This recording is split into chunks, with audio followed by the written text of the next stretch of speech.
Hello बच्चों, employability skills first year जो CBT exams होने वाले हैं और भारत स्किल्स पर जो नया क्वेश्चन बैंक अपलोड हुआ है, हम उसको सॉल्व कर देख रहे हैं। अब तक 2 वीडियोस इंग्लिश लिटरेसी इसमें 50 क्वेश्चंस तक हम कर चुके हैं। आज उससे आगे question 51, Vimala was leaning against the wall during the group discussion, which aspect of discussion did she miss. पहले इस क्वेश्चन को समझना ज़रूरी है। विमला नाम की एक महिला है, ग्रुप डिस्कशन हो रहा है और वो दीवार के सहारे झुक के खड़ी है। देखिए, जब ग्रुप डिस्कशन होता है फॉर्मल, तो कुछ नियम होते हैं, कुछ एटिकेट्स होते हैं, कुछ तौर तरीके होते हैं ग्रुप डिस्कशन करने के। तो हमसे ये पूछा जा रहा है कि ग्रुप डिस्कशन के किस एस्पेक्ट को उसने मिस कर दिया, कौन सा एस्पेक्ट वो नहीं मान रही है। पहला है इम्प्रेसिव बिगनिंग।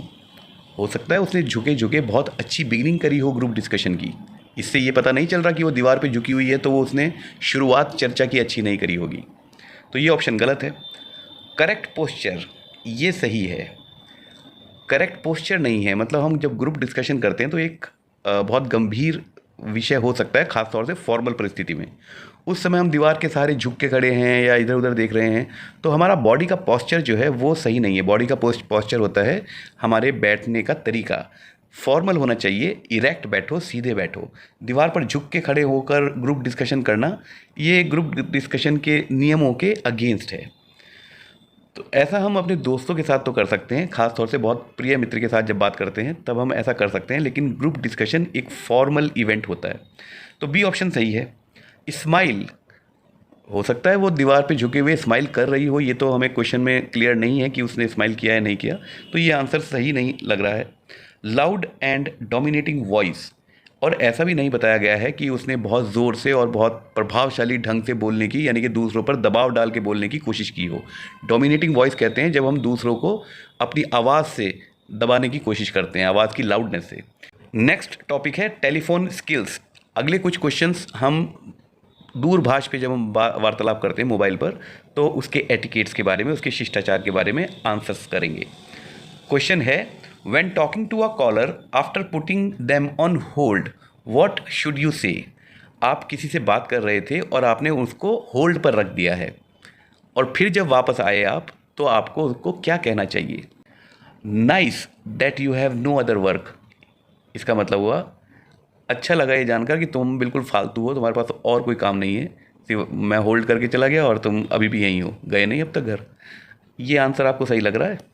नहीं।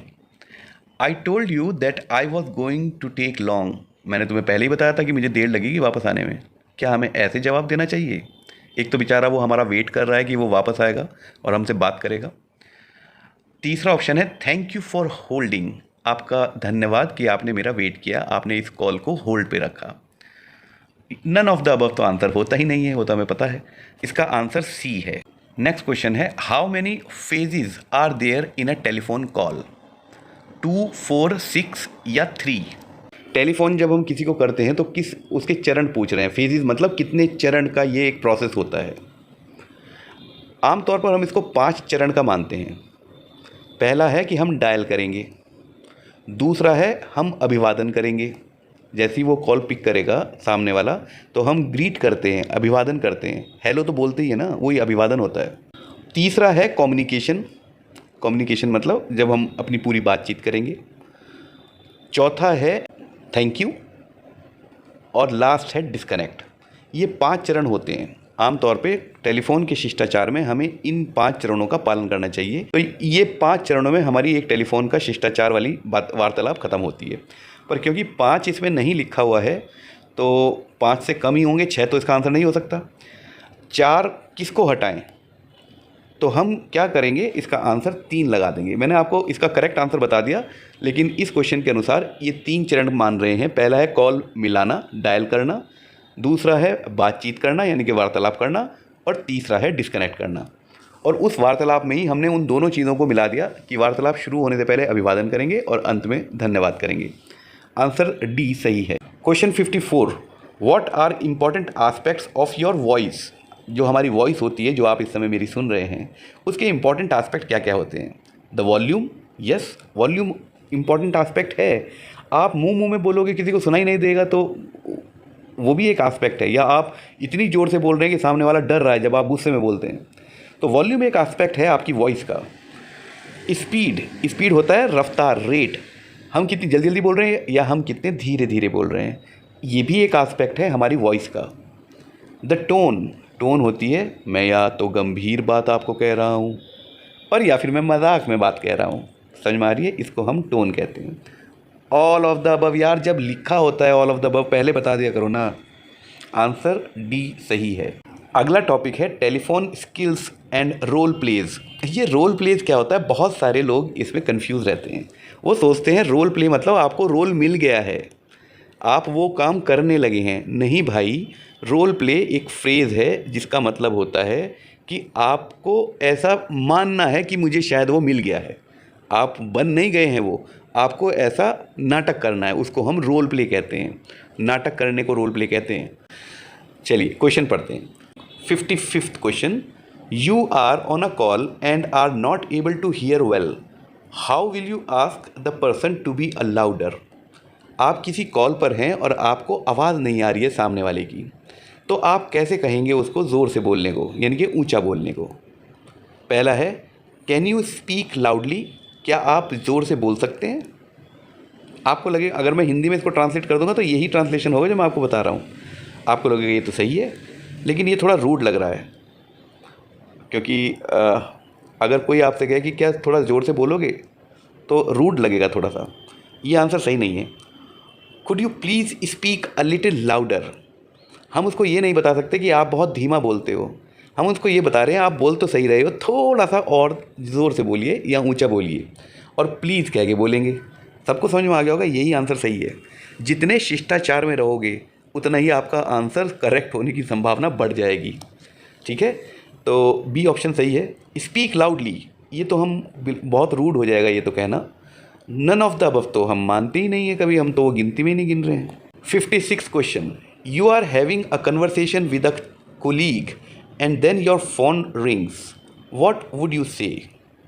आप अपने सहकर्मियों के साथ, बॉस के साथ नहीं, सहकर्मी लिखा है, कोलीग्स लिखा है। अगर आप अपने कोलीग्स के साथ कोई वार्तालाप कर रहे हैं और इतनी देर में आपका फ़ोन बज जाता है, तो आप क्या करेंगे। देखते हैं क्या करेंगे।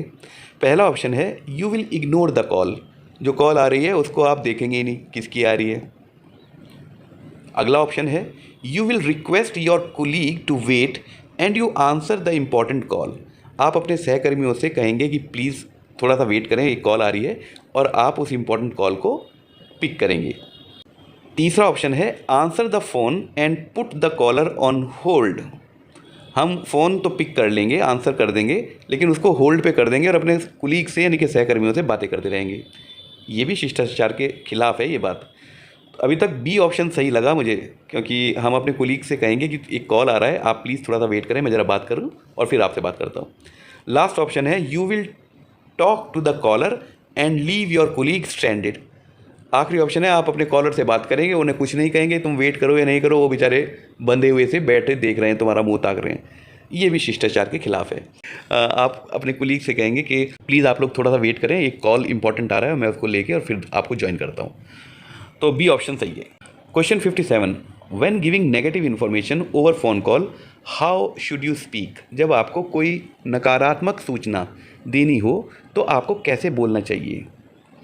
मतलब कोई भी ऐसी नेगेटिव खबर जो अगर आपको कभी देनी हो किसी को फ़ोन करके, तो आपको कैसे देनी चाहिए। पहला ऑप्शन है जस्ट स्पीक, सीधा जाके बोल दो भाई ये हुआ है, ये तो सही नहीं लग रहा। दूसरा ऑप्शन है स्पीक लाउडली, जोर से बोलो, ये भी सही नहीं है। Should not answer the call at all, आप उससे कॉल पे बात ही मत करो, उसका भी आए तो भी मत उठाओ, ये भी नहीं सही लग रहा ना। शुड बी पोलाइट, आपको विनम्र होकर बात करनी चाहिए। ठीक है, ये आंसर सही है। टेलीफोन का शिष्टाचार यही कहता है कि हम विनम्र होकर बात करें, और ख़ास तौर से अगर हमें कोई बुरी सूचना देनी है तो हमें विनम्र होकर बात करना पड़ेगा। लेट्स रीड, अब कुछ पढ़ने की, मतलब लिखा हुए को पढ़ने की, अभी तक लिखे हुए को पढ़ ही रहे हैं भाई। चलिए देखते हैं। 58th question, choose the odd word, इनमें से 3 शब्द एक जैसे हैं, एक ऑड है, ऑड मतलब बाकी सारे एक जैसे हैं, एक ऑड वन आउट है, तो थोड़ा सा अलग है बाकी सबसे। देखते हैं क्या है। Please, sorry, paper, thanks. कौन सा अलग है बताओ मेरे अंग्रेज़ों? तुम तो कह रहे थे तुम्हारी इंग्लिश बहुत कमज़ोर है। प्लीज़, सॉरी और थैंक्स ये एक जैसे हैं, ठीक है ना? ये फॉर्मल वर्ड्स हैं। पेपर का तो इनसे कोई मतलब ही नहीं है ना। पेपर का तो दूर दूर से, कागज़ का क्या मतलब है? धन्यवाद से, माफ़ी चाहूँगा से, या धन्यवाद आपका, या कृपया से। बाकी सारे चीज़ें रिक्वेस्ट करने के लिए होते हैं, किसी से बात करते हुए होते हैं। पेपर तो एक वस्तु है। 59वां क्वेश्चन है, fill in the blank with the right word. हमें नीचे दिए हुए रिक्त स्थान में सही शब्द को भरना है। The company dash goods to Vietnam. Vietnam एक देश का नाम है। एक कंपनी की बात हो रही है, वो अपने गुड्स मतलब उसका सामान जो वो उत्पादन करता है। द कंपनी रिक्त स्थान गुड्स टू वियतनाम। हम समझ गए कि कंपनी अपने गुड्स जो हैं वो वियतनाम भेजती होगी ना। तो इसको क्या कहेंगे? एक्सपोर्ट्स कहेंगे। जब हम दूसरे देशों में अपने सामान को भेजते हैं उसको हम एक्सपोर्ट्स कहते हैं, जिसको हिंदी में निर्यात कहते हैं। बायज़ नहीं होगा। The company buys goods, to नहीं लिखा होना चाहिए ना। फिर टू वियतनाम है, मतलब वियतनाम को, वियतनाम की तरफ भेज रहे हैं। टू वियतनाम, फ्रॉम वियतनाम नहीं लिखा। अगर फ्रॉम वियतनाम होता तो फिर बायज़ हो सकता था। फॉल्स नहीं हो सकता। फॉल्स मतलब गिरना, ये गिरने का तो यहाँ कोई मतलब नहीं आ रहा। गोज़ भी नहीं हो सकता, क्योंकि जब दूसरे देश हम सामान भेजते हैं उसको सेंड भी नहीं कहते, गोज़ भी नहीं कहते, उसको हम एक्सपोर्ट्स कहते हैं। Question 60, what will be the right statement for their is a fire in the factory. Factory में आग लगी है। What will be the right statement for this. अगर इसको बताना है हमें किसी और तरीके से तो हम क्या कहेंगे? Water problem is solved. Factory में आग लगी हुई है और हम कहेंगे पानी की समस्या ठीक हो गई है। Entry is restricted. हाँ, एंट्री इज़ रिस्ट्रिक्टेड, ये आंसर सही हो सकता है। पहले दूसरे ऑप्शन देख लेते हैं। You can go inside. वहाँ आग लग रही है और हम कहेंगे तुम अंदर चले जाओ। वी वॉन द मैच, हम मैच जीत गए, हुर्रे। इसका कोई मतलब नहीं बैठ रहा है ना। इसका एक आंसर जो सही है वो है option B, entry is restricted. मतलब जब अंदर कोई हादसा हुआ है, कोई आग लगी है, तो एंट्री रिस्ट्रिक्टेड कर देते हैं, मतलब प्रवेश को निषेध कर देते हैं ताकि ज़्यादा लोग अंदर न जाएं और एक सुरक्षा का एक समस्या खड़ी ना हो जाए। तो एंट्री इज़ रिस्ट्रिक्टेड सही लग रहा है ना। There is a fire in the factory, so entry is restricted. Entry को निषेध कर दिया गया है जब तक आग पर काबू ना पा लिया जाए। राइटिंग सिंपल सेंटेंसेस, कुछ सिंपल सेंटेंसेस को लिखने की प्रैक्टिस करते हैं, वो भी पढ़ते पढ़ते हैं। ठीक है। Rearrange the following words to form a sentence, ये हम पहले भी कर चुके हैं इस तरह के। ओल्ड मैन लिखा हुआ है, रीडिंग लिखा हुआ है, वॉज लिखा हुआ है, द लिखा हुआ है और न्यूज़पेपर लिखा हुआ है। इन सारे शब्दों से हम इतना तो समझ गए कि एक कोई बुज़ुर्ग आदमी है जो न्यूज़पेपर पढ़ रहे थे। तो सबसे पहले कौन आएगा? ओल्ड मैन आएगा द के साथ। The old man was reading newspaper. Option C सही है। क्यों आएगा ओल्ड मैन? क्योंकि वो करता है। सिंपल सेंटेंस बना रहे हैं तो कर्ता को सबसे पहले लिखेंगे। और ओल्ड मैन क्योंकि एक कॉमन नाउन है तो हम उसके आगे द लगा सकते हैं। द ओल्ड मैन, ये बताने के लिए कि हम किसी एक विशेष ओल्ड मैन की बात कर रहे हैं, सारे ओल्ड मैन की बात नहीं कर रहे हैं। एक खास बुजुर्ग आदमी की बात कर रहे हैं कि वो न्यूज़पेपर पढ़ रहा था। The old man was reading newspaper. Answer सही है। आसान हो गया ना। Question 62, frame a question for this response. इस रिस्पॉन्स जो आगे लिखा हुआ है, जो एक आंसर आपको लिखा हुआ है, उसका क्वेश्चन बताना है हमें। आंसर क्या दिया है किसी ने? आई मिस्ड द बस, मेरे से बस छूट गई। ये तो था आंसर। अब इसका क्वेश्चन क्या हो सकता था? वाई लेट, लेट क्यों आए हो? ये क्वेश्चन ठीक तो है लेकिन इनफॉर्मल सा है ये। वाई आर यू लेट, ये आंसर सही है। अगर कोई पूछेगा वाई आर यू लेट तो उसका आंसर ये हो सकता है जो ऊपर क्वेश्चन में दे रखा है, आई मिस्ड द बस, मैंने अपनी बस मिस कर दी थी, इस वजह से लेट हो गया। तीसरा ऑप्शन है what are you doing. What are you, आप क्या कर रहे हैं, उसका आंसर ये नहीं हो सकता कि मेरी बस छूट गई है। आखिरी ऑप्शन है वाई मिस्ड द बस, तुमने बस क्यों मिस करी, और आंसर हम कह रहे क्योंकि मेरी बस मिस हो गई थी। ये तुक नहीं बन रहा है कोई, तो बाकी आंसर गलत हैं बच्चों, सिर्फ यही आंसर सही है, वाई आर यू लेट। मैं आपको इतना एक्सप्लेन करके क्यों पढ़ा रहा हूँ, उसकी दो वजह हैं, वो आपको जानना ज़रूरी है। पहली बात, हम अपनी इंग्लिश इम्प्रूव करेंगे आने वाले समय में। दूसरी बात, नया क्वेश्चन बैंक तो आ गया, इस बात की क्या गारंटी है कि पुराना क्वेश्चन बैंक ख़त्म हो गया।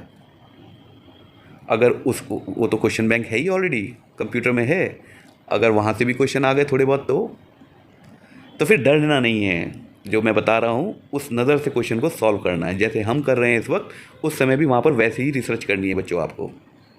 डोंट वरी, आप करोगे, आपको भले ही ऐसा लग रहा हो कि मुश्किल होगा, लेकिन आप करोगे, मुझे मालूम है, आप फिक्र मत करो। Next question, change the sentence to past tense. अब हमें जो नीचे सेंटेंस दिया हुआ है, ही इज़ राइटिंग, ये एक प्रेजेंट कंटिन्यूस टेंस में लिखी हुई बात है, ही इज़ राइटिंग। हमें इसको पास्ट में बनाना है। जब भी हम पास्ट कंटिन्यूस की बात करते हैं तो इस की जगह वॉज लगा देंगे। अगर सिंगुलर वर्ड लगा है, ही लगा है, तो ही के साथ वॉज आएगा, और राइटिंग राइटिंग ही रह जाएगा, बस इस की जगह वॉज आना है। देख लेते हैं आंसर कहाँ है।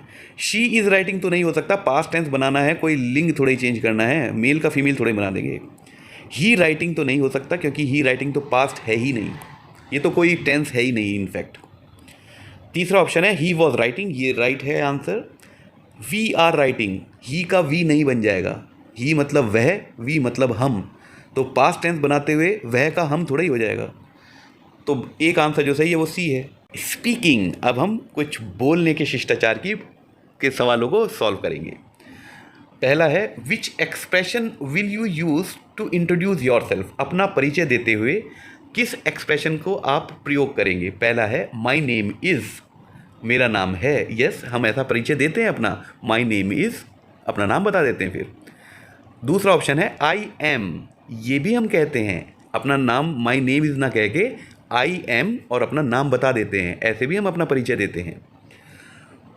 Pleased to meet you, I am, हम ऐसे भी अपना परिचय देते हैं, हम पहले सामने वाले को कहते हैं आपसे मिलके बहुत खुशी हुई, और मैं हूँ, फिर अपना नाम बता देते हैं। तो ये तीनों ही हैं, और नीचे यार लिखा तो है ऑल ऑफ द अबव। हर बार चूकते हो, हर बार एक गलती बार बार करते हो, बता दिया करो नीचे ऑल ऑफ द अबव लिखा है।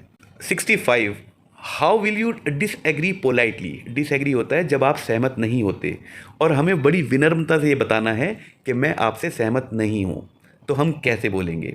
हम स्पीकिंग की प्रैक्टिस कर रहे हैं, और ये सिर्फ एग्ज़ाम तक याद मत रखना, ये एटिकेट्स आपके अंदर होने चाहिए। पहला है, I don't like what you से, मुझे पसंद नहीं आया आपने जो बोला है। ये तो बड़ा रूड हुआ ना, ऐसे नहीं बोलना चाहिए। आई डोंट एग्री, ये भी बहुत फ्लैट हुआ, उतना रूड तो नहीं है जितना पहले वाला ऑप्शन है, लेकिन आई डोंट एग्री, मैं आपसे सहमत नहीं हूँ, ये भी बहुत फ्लैट है, ब्लंट है। I am afraid I disagree with you on this या इन दिस, मुझे डर है कि मैं इस मुद्दे पर आपसे सहमत नहीं हूँ, ऐसे बोलते हैं हम, ये करेक्ट तरीका है। I am afraid I disagree with you on this, on this होना चाहिए, इन दिस लिखा हुआ है, पर ठीक है, ये तरीका सही है। आखिरी है, आई एम अफ्रेड, अगर खाली इतना बोला आई एम अफ्रेड तो इसका मतलब तो है कि मुझे डर लग रहा है, ये तो नहीं हुआ ना असहमति जताने का तरीका।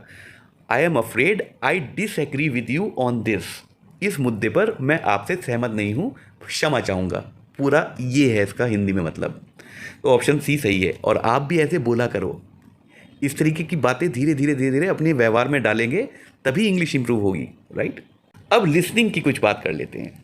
श्रोता, अच्छे श्रोता बनोगे, अच्छे लोगों को सुनोगे, तो आप अच्छे वक्ता भी बन जाओगे। फ्लैट बोलने वालों को सुनोगे, आमतौर पे हमारे साथ प्रॉब्लम क्या हो रही है, अध्यापक फ्लैट पढ़ाते हैं, वॉइस का मॉड्यूलेशन नहीं है, पिच नहीं है, मतलब स्टाइल ही नहीं ना, कुछ फ्लैट पढ़ाने लगते हैं, तो हम भी वैसे ही सीख जाते हैं बोलना। इंटरव्यू में बिल्कुल फ्लैट बोलने लगते हैं। आप नेचुरल रहो, आप किसी की कॉपी मत करो, खुद अपना एक स्टाइल डेवलप करो, किसी की कॉपी करने की ज़रूरत नहीं है। सो चलो क्वेश्चन शुरू करते हैं। 66, name the main skill that helps to learn other language skills like reading and writing.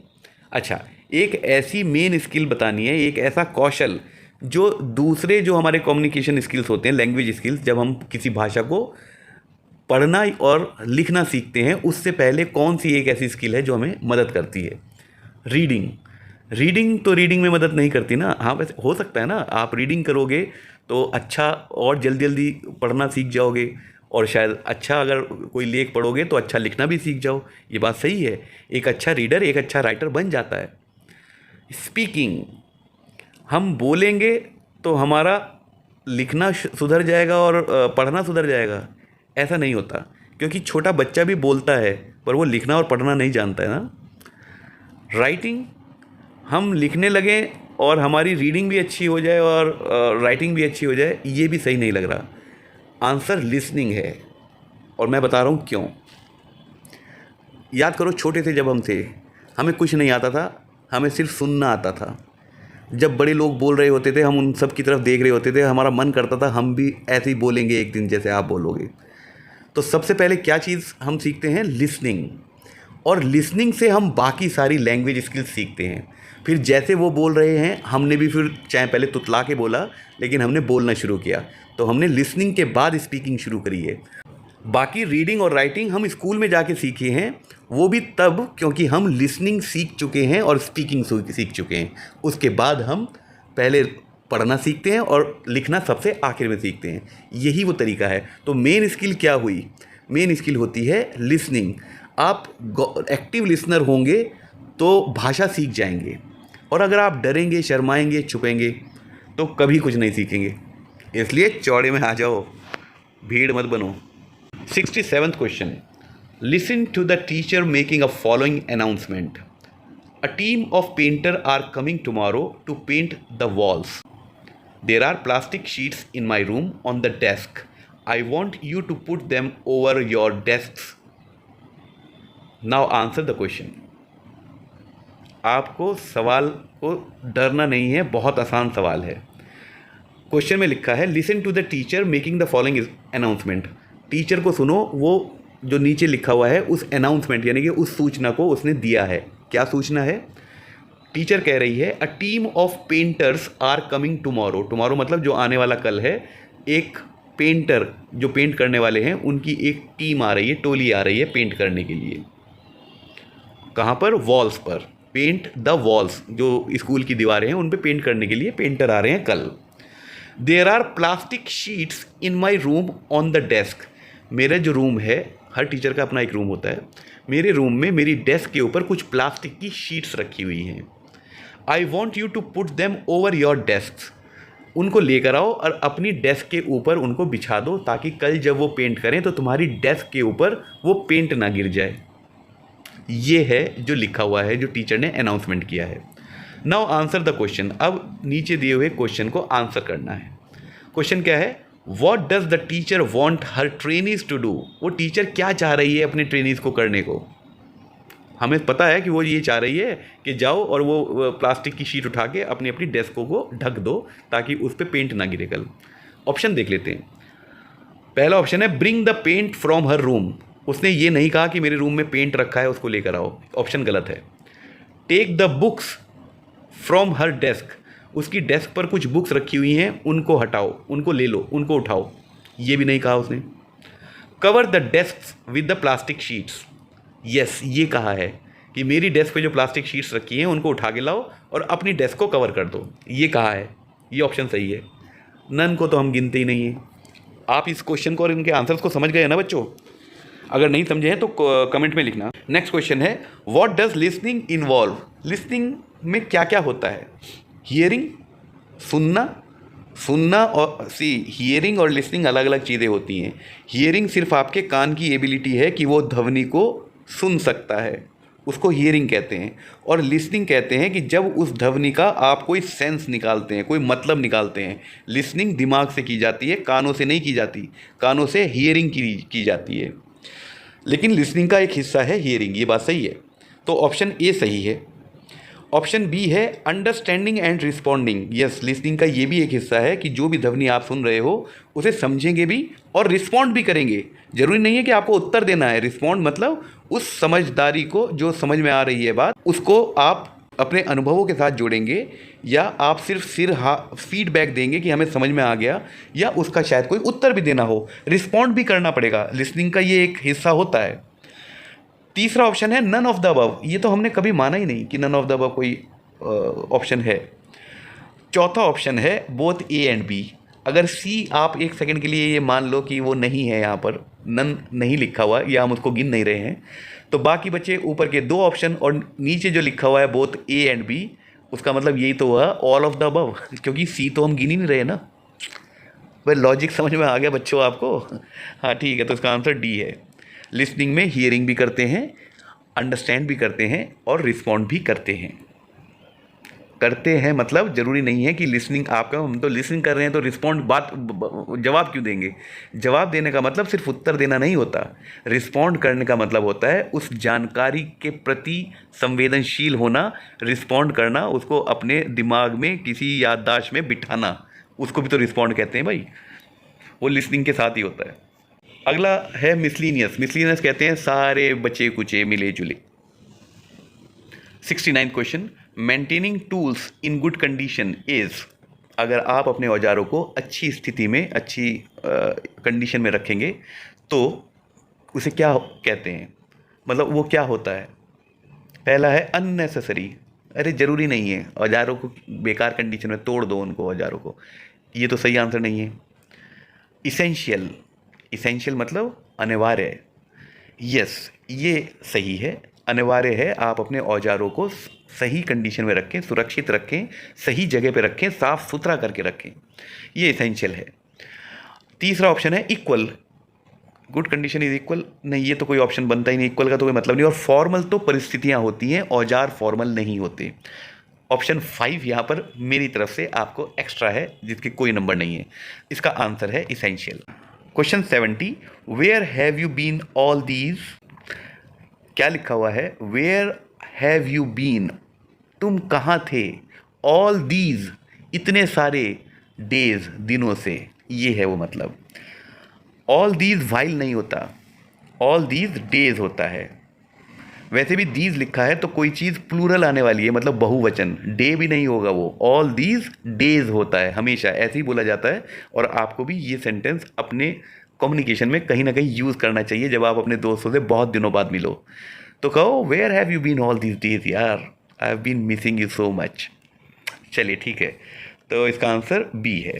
Question 71, Rahul enjoys dash with his pet dog. Rahul नाम का कोई व्यक्ति है, वो इंजॉयज मतलब उसको आनंद आता है, रिक्त स्थान है, विद हिज पेट डॉग, अपने पालतू कुत्ते के साथ। क्या करते हुए आनंद आएगा उसको? प्लेइंग करते हुए, उसके साथ खेलते हुए। अगला ऑप्शन है राइटिंग, उसके साथ बैठ के लिखेगा तो नहीं वो ABCD, कुत्ता थोड़ी लिखेगा। Rahul enjoys doing with his pet dog, कुछ करके उसको खुशी मिल, क्या करके? ये सब बेकार के ऑप्शंस दे रखे हैं।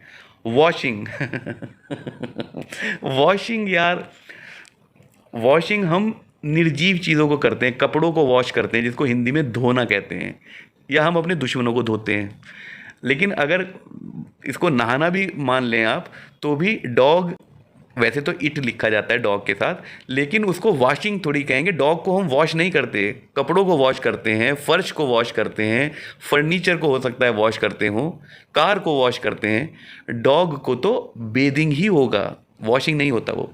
सो इसका आंसर प्लेइंग सबसे सही है इन चारों ऑप्शन में। Rahul enjoys playing with his pet dog, Rahul अपने पालतू कुत्ते के साथ खेलना पसंद करता है।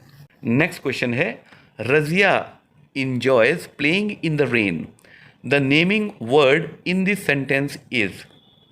रजिया नाम की एक महिला है जो बारिश में खेलना, महिला नहीं होगी बच्ची होगी फिर वो तो रजिया नाम की एक बच्ची है जो बारिश में खेलना उसको पसंद है। इसमें हमें नेमिंग वर्ड बताना है। नेमिंग वर्ड मतलब जो किसी व्यक्ति का या किसी स्थान का या किसी वस्तु का नाम हो, उनको हम नाउन को हम नेमिंग वर्ड कहते हैं।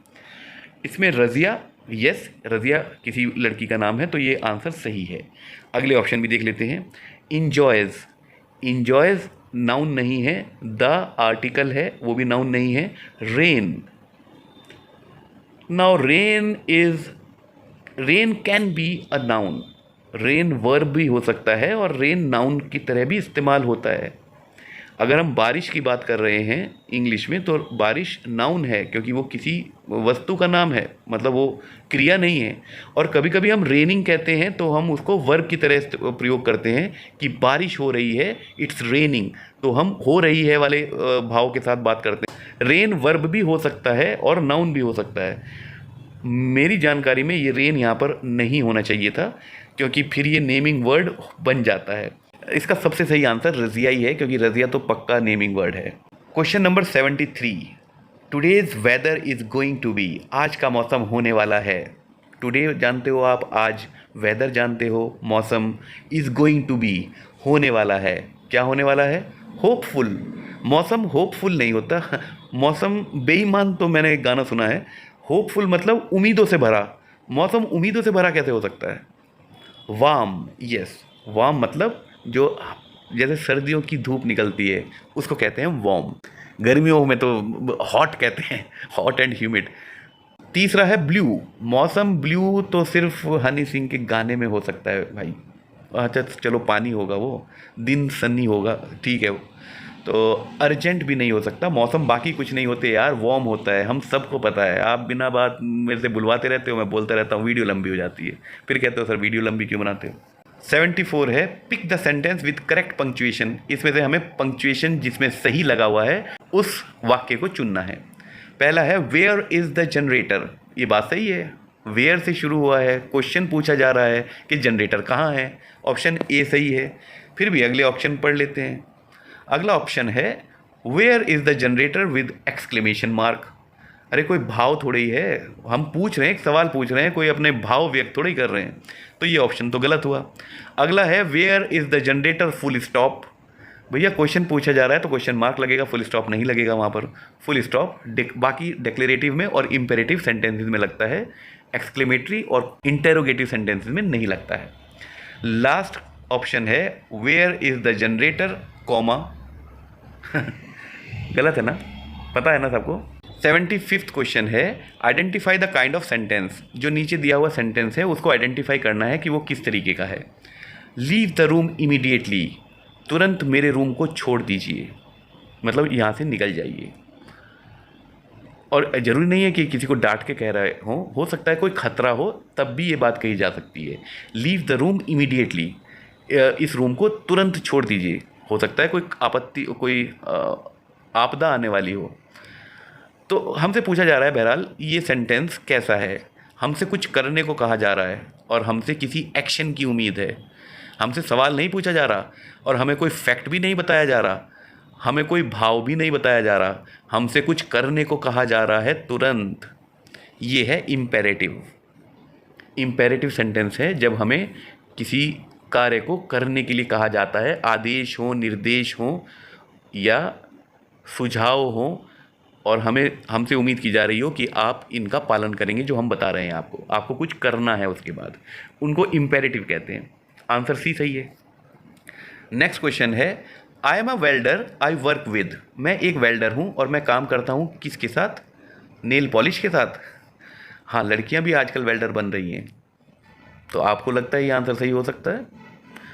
तुकबंदी तो कुछ भी कर लो आप, पर आपका दिल क्या कह रहा है?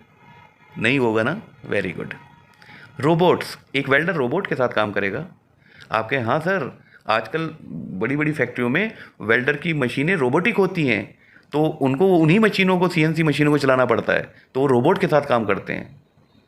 और मैं कहूँगा शाबाश बच्चों, अगर ये वाला क्वेश्चन तुम इस लॉजिक के साथ देकर आ रहे हो ना और इतनी नॉलेज रखते हो, तो एक सवाल अगर गलत भी हो जाए तो मुझे बड़ी खुशी होगी। चिंता मत करना, अगर तुमने ये लॉजिक लगा दिया तो तुम तैयार हो इंडस्ट्री के लिए।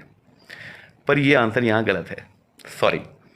Welding tools, yes, welding tools के साथ वेल्डर काम करता है। पर जो मेरे से मुंह से बात निकली है उसमें एक छुपी हुई बात है जो मैं आप लोगों से बताना चाह रहा हूँ दोबारा। आज जो भी हमारे तरीके हैं काम करने के, वो अगले 5 साल में बिल्कुल बदल जाएंगे। आप अपनी रफ्तार तो बढ़ाने की ज़रूरत नहीं है, डरने की भी ज़रूरत नहीं है, लेकिन प्रयासों में कमी ना आने दें, निरंतर रहें प्लीज़। आपको शायद अभी अंदाज़ा नहीं है कि आने वाले 5 साल बाद स्थितियाँ थोड़ी और कॉम्पिटिटिव होने वाली हैं। सो प्लीज़ रिक्वेस्ट के साथ फॉर्मली कह रहा हूँ बच्चों, आप लोग अपने प्रयासों में निरंतरता लाएं। लैपटॉप्स, वेल्डर लैपटॉप्स के साथ काम नहीं करता, और करता होगा ना, घर जाके करता होगा। आप अगर इसका आंसर कुछ भी लगा दोगे तो हम सारे टीचर्स उसका आंसर आपको समझा ही देंगे।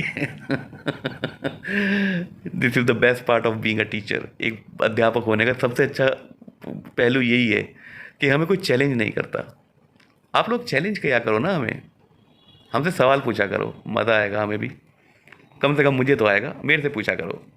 इसका सही आंसर वेल्डिंग टूल्स है। Question 77, when you say I am sorry please come tomorrow, you are. जब हम किसी से कहते हैं कि मुझे खेद है पर आपको कल आना पड़ेगा, प्लीज़ कृपया करके कल आएँ।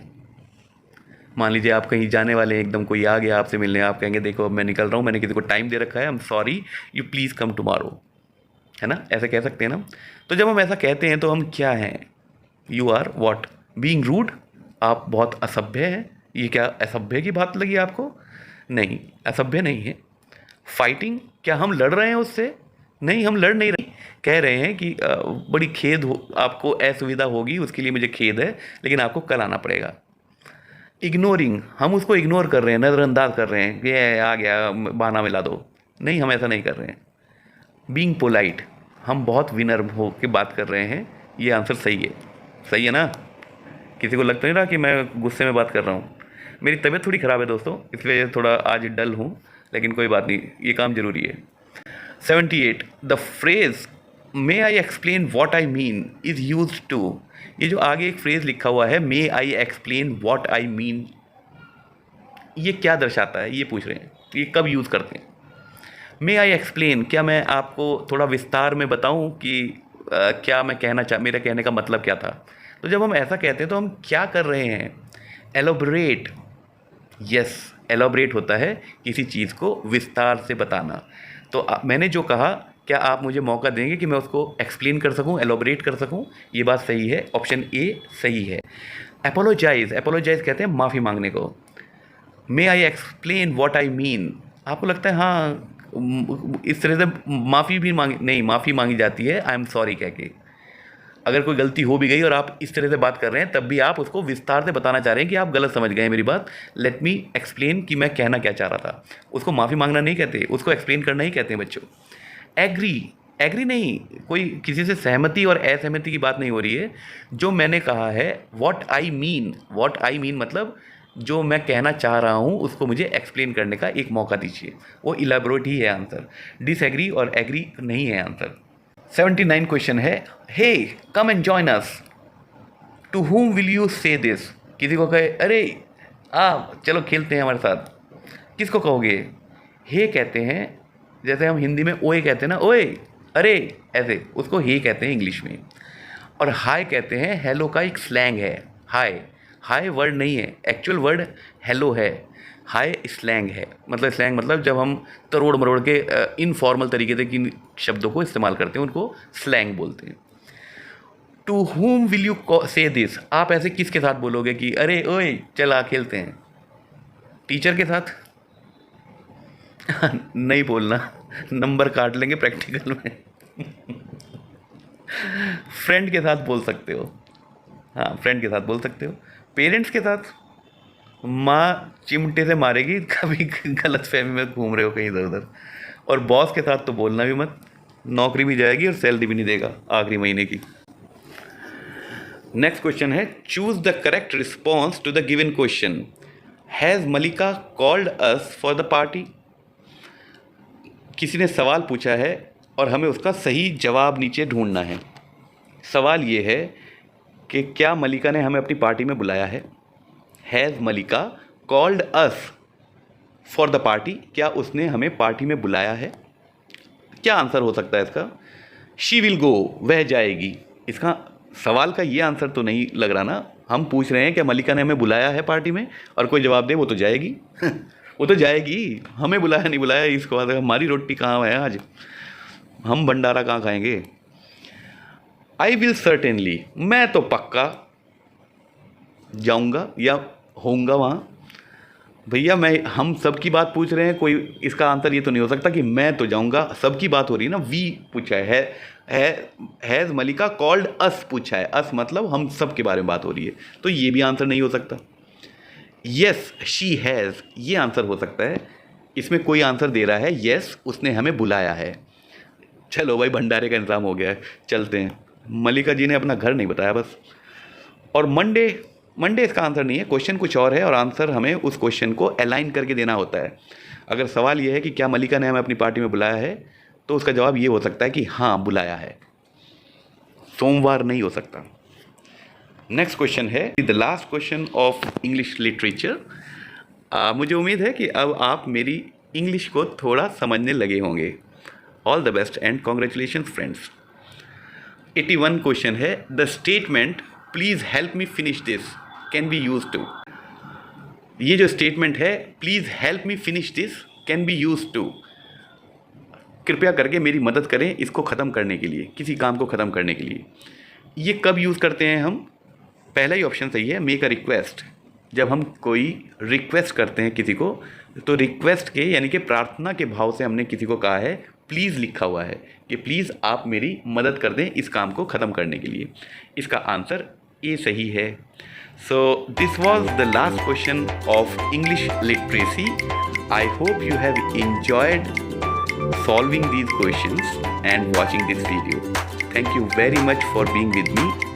We'll meet again with new module, that is communication skills.